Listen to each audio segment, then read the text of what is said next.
დიახ, დაახლოებით 2 საათის განმავლობაში გაგრძელდა შეხვედრა ოპოზიციურ ალიანსსა და ეკონომიკის სპეციალისტებს შორის. ბუნებრივია, განხილვის მთავარი თემა იყო უკონტროლოდ ფასების ზრდა ქვეყანაში, მიუხედავად იმისა, რომ ქართულმა ოცნებამ და ოცნების პრემიერმა ირაკლი კობახიძემ დაანონსეს ჯერ კიდევ 5 თვის წინ, რომ უნდა შემცირებულიყო პროდუქტებზე ფასები, მათ შორის საწვავზე. ჩვენ ვხედავთ, რომ ტენდენცია არის შემდეგნაირი, ფასები უფრო იზრდება და ოცნების მიერ დაანონსებული თარიღიც აპრილის ბოლო პრაქტიკულად დასრულდა და შედეგი ჯერჯერობით ქართული ოცნების მიერ შექმნილი კომისიის არ არსებობს. ამიტომაც პირველ რიგში გამოსავალს ოპოზიცია ხედავს პოლიტიკურ ნებაში. ისინი ამბობენ, რომ ქართულ ოცნებას ჯერჯერობით არ აქვს პოლიტიკური ნება, რომ არ გაზარდოს მაგალითად ქართული ოცნების პარტიული ყულაბა, ბიუჯეტი, რადგან ისინი ამბობენ, რომ თუ პროდუქტებზე ფასები შემცირდება, თუ საწვავის ფასი დაიკლებს და ბიზნეს წნეხი გაიზრდება, მაშინ ქართული ოცნების პირადი მოგება, ბიუჯეტის ზრდა შემცირდება და ეს ქართული ოცნების ინტერესებში არ შედის. ჩვენ ვხედავთ, რომ ტენდენცია არის შემდეგნაირი, მსოფლიო ბაზარზეც არის დამოკიდებული ნაწილობრივ საწვავის ფასი ზრდა, ჰორმუზის სრუტე არის ჩაკეტილი ამ დრომდე, შესაბამისად ბაზარზე საწვავის ფასი გაიზარდა და შესაბამისად ეს ავტომატურად აისახება ადგილობრივ ბაზარზეც, თუმცა სპეციალისტები ამბობენ და მათ შორის ოპოზიციაც, რომ ქართულ ოცნებას ძალიან მარტივად შეუძლია აქციზის ფასი დაწიოს, რაც შეამცირებს წნეხს ბიზნესსა და გარკვეული პერიოდის განმავლობაში და მოკლებადიან პერიოდში შეამცირებს საწვავის ფასის ზრდას. გამოსავალი უნდა იყოს რეალისტური და არა მოგონილი რაღაცა საქმიანი, ვითომ საქმიანობის ხელოვნურად შექმნილი ატმოსფეროთი, რასაც ვითომ ხელისუფლება აკეთებს. პირდაპირ ვამბობ, როდესაც ქვეყანაში არის ნავთობის ფასების კრიზისი, ეს 200 მილიონიანი ხარჯი გააუქმოს, თან შუა წელს მოგონილი ბიუჯეტში ეს ხარჯი არ დევს და დააკლოს აქციზის გადასახადს, ვიდრე ეს კრიზისი არსებობს. ოლაძის მოპარულ ფულს თქვენი ხდით ეხა თქვენი ჯიბიდან. იმიტომ რომ ფასში, აი პურის ფასშიც, მათ შორის ეს აისახება. არ ვიცი, ნებისმიერი სხვა რამის ფასში. წლებია ის პოლიტიკა, რასაც ივანიშვილის რეჟიმი ატარებს, შანსს არ უტოვებს ჩვენ ქვეყანას სიღარიბიდან გამოსვლის, არა თუ სწრაფად გამოსვლის, არსებითად გამოსვლის. ეს არის სტატუს კვო, რომელშიც მთავრობა, ანუ ბიუროკრატია, ბევრ ფულს ართმევს ქვეყანას, მოქალაქეებს, ბიზნესს ჯიბიდან და შემდეგ ამას განკარგავს საკუთარი პოლიტიკური ინტერესებისთვის. მთავარი ამოცანა არის ამ ტვირთის შემცირება, რომ მოქალაქეებს დარჩეთ საკუთარი შემოპოვებული დოვლათიდან მეტი დოვლათი ჯიბეში და არა ბიუროკრატიას. ყველაფერზე აისახება ეს. და რაც ნამდვილად არ არის გამოსავალი არის ეს რაღაცა ფარისეულური უტიფარი კამპანია, კომისიას რო ქმნიან და ჯდებიან და იქ ბიზნესებს იბარებენ, როცა თვითონ მიზეზი ამ პრობლემების მთავარი არის მათში, ივანიშვილის რეჟიმში და იმაში, როგორც მართავენ ქვეყანას.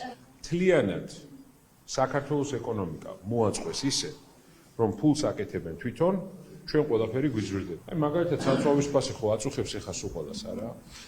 სამხრეთ კორეამ და არა მარტო მან 37% შეამცირა მაგალითად ფასი, იმიტომ რომ დაწია სასწრაფოდ გადასახადი. ყველა ქვეყანა აკეთებს კონკრეტულ სწრაფ მოქმედებებს, რომ საზოგადოება შეურბილოს, ასე ვთქვათ, ეს წნეხი. საქართველოს შემთხვევაში შეუძლია, რომ დროებით მაინც აქციზის ამოღება გააჩეროს, რომ 50 თეთრით ხვალვე შემცირდეს საწვავის ფასი, მაგრამ ამას არ აკეთებს. შეიძლება თუ არა შემცირდეს ეს უსამართლოდ მაღალი ჯარიმები, შეიძლება შემცირდეს. ეს არის ყისიერი ნაბიჯები, რაც შეიძლება გადადგას, ამას არ დგავს. და მხოლოდ ფარსი, ფუქსავატობა და ხალხის მოტყუება, სუსის კომისია, მთავრობის კომისია, პარლამენტის კომისია, ეროვნული ბანკის კომისია, შედეგი რა გაძვირებული ცხოვრება. ასე შეუძლებელი, ეს არ არის ნორმალური გარემო, ამიტომ ერთმუშტად შეკვრა იმისთვის, რომ ქვეყანა დავიხსნათ აი ამ მარწუხებით. ფასების ზრდასთან დაკავშირებით კონკრეტულ გეგმას ოპოზიცია აპირებს, რომ უახლოესი რამდენიმე დღის განმავლობაში წარმოადგინოს. არ არის გამორიცხული, რომ ხვალაც ოპოზიციურმა ალიანსმა შეაჯამოს და წარმოადგინოს კონკრეტული ხედვა, როგორ შეიძლება ქართული ოცნების პირობებშიც კი შემცირდეს პროდუქტებზე ფასების ზრდა, საწვავის ზრდა და ჩვენ ვხედავთ, რომ ამ ყველაფერს რომ თავი დავანებოთ, ელექტროენერგიაზეც კი 5 თეთრით გაძვირდა ბოლო პერიოდში ფასი.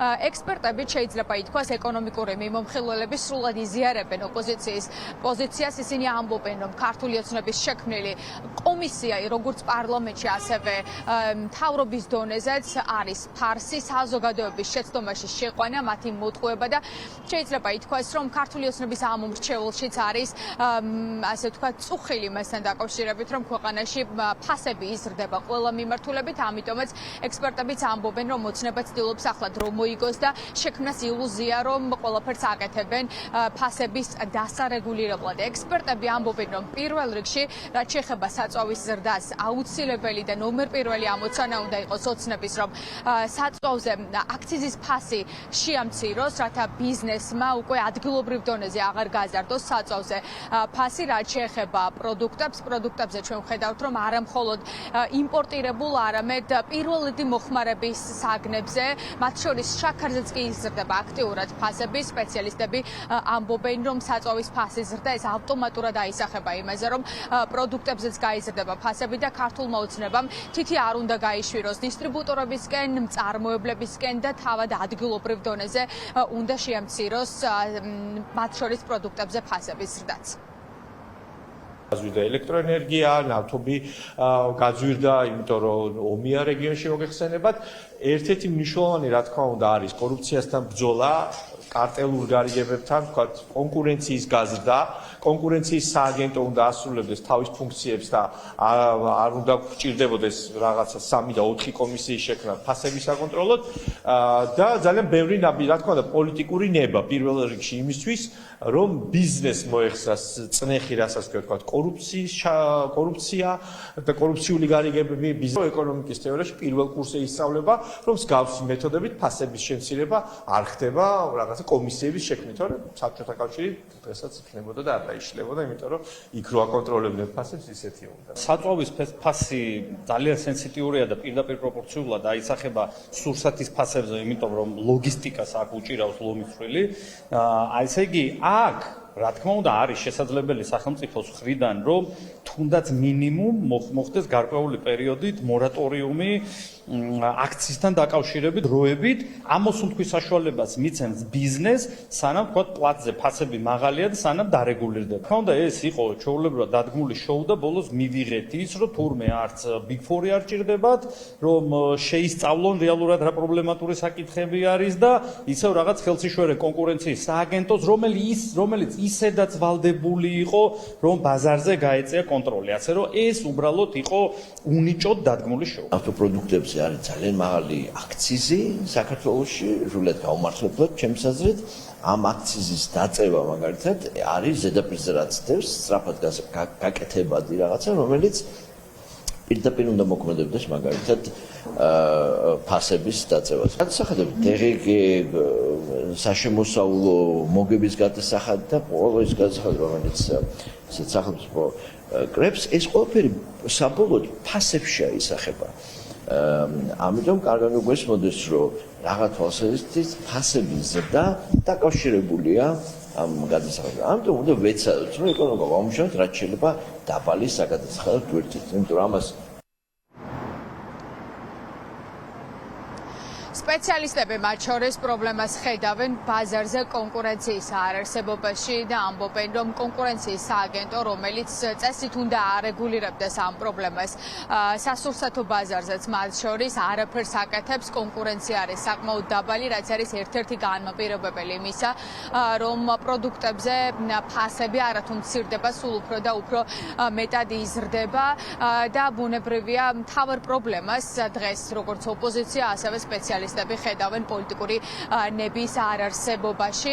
ამიტომაც ჩვენ ვხედავთ, რომ ბოლო 5 თვის განმავლობაში ქართული ოცნების მიერ დაანონსებული სამუშაო კომისია და რომელიც დღესაც კი მიმდინარეობს პარლამენტში კომისიის ხდომები, შედეგის მომტანი არ არის და ვხედავთ, რომ პროდუქტებზე ფასები არათუ მცირდება, უფრო იზრდება და ამის შესაჩერებლად, მაინც ხელოვნურად შესაჩერებლად ხელისუფლება ჯერჯერობით ვერაფერს აკეთებს. ამიტომაც დღეს ამ საკითხზე მსჯელობდა ოპოზიცია ეკონომიკურ სპეციალისტებთან ერთად და კონკრეტულ ხედვებს უკვე ოპოზიციური ალიანსი სავარაუდოდ ხვალ წარმოადგენს.